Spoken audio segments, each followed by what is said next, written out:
কঠিন সমস্যায় পড়লে একটি দোয়া পড়বেন, আল্লাহ নিজে আপনাকে সাহায্য করবেন। অনেক সময় আমরা পেরেশান হয়ে যাই, কি করব, কোনো কুলকিনারা খুঁজে পাই না।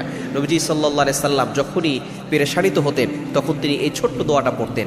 আল্লাহ পাক রব্বুল আলামিন নবীজি সাল্লাল্লাহু আলাইহি সাল্লামকে সাহায্য করতেন। আমরা অনেক সময় কঠিন কোনো বিপদে পড়ে যাই এবং আমরা মনে করি যে আমাদেরকে সাহায্য করার মতো কেউ নাই।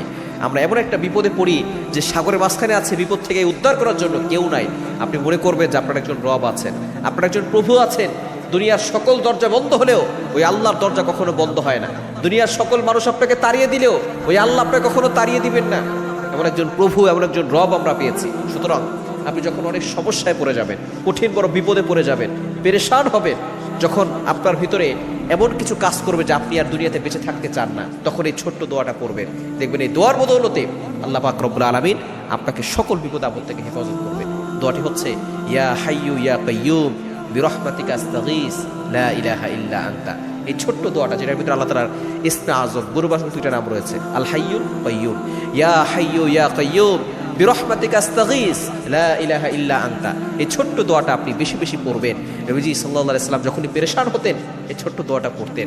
আপনিও পড়বেন, দেখবেন জটিল ও কঠিন সমস্যা থেকে আল্লাহ তাআলা আপনাকে হেফাজত করবেন।